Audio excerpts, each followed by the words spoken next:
if the Republican leaders who are, I think, cynically getting behind Trump, will that in the long run hurt the party or help it?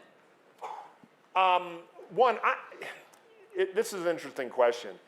You know, we're in an era now of internet politics.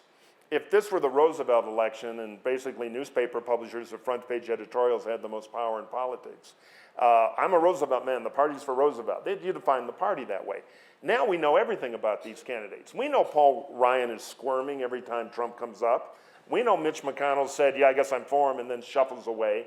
All the secondary level of information that people know, I'll prove it. The Republican logo for years was called the Jack Frost elephant, that red, white, and blue round elephant named after Jack Frost, the famous guy, designed the Pan Am logo too after Watergate. Well, the new Republican logo is a squirming politician trying to avoid the Trump question. Now, half of you laughed at that because you know it's true, because you've seen them squirm on television or the internet. So that is a distance that didn't exist in the old days. So, and it's easy, Vin Weber made this point yesterday, he's right, it's easy for us. I'm just a loudmouth with a podcast, and it's easy for me to say I'm never going to vote for Trump and Trump's terrible and run radio-free GOP, soon to be on iTunes. But people who are actually elected and are wrangling, and I'm very proud of Jeb Bush and Mitt Romney, but neither are holding current office.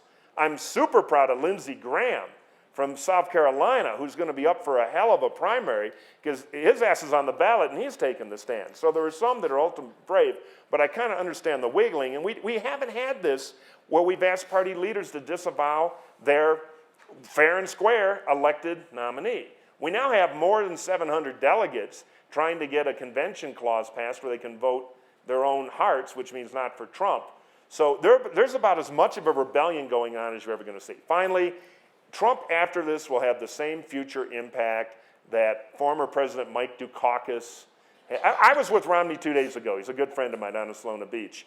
And it was time to leave, and he had trouble flagging a cab down. You know, so the idea that he now has this grip over the party, if you lose, you melt away pretty quickly. The less optimistic answer for Republicans, I would say, is that politics has what social scientists call generational cohort effects.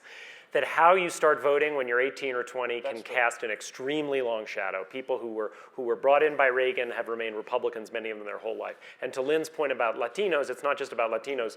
There could be ways in which Trump does cast a long shadow that I assume is part of the reason you're starting Radio Free Europe. Can I just add to, I actually think there's a bigger impact here, which is trust. And it's the same thing that I was talking about in 2014 when we weren't using the president out there to campaign when everyone knew our candidates were with the president.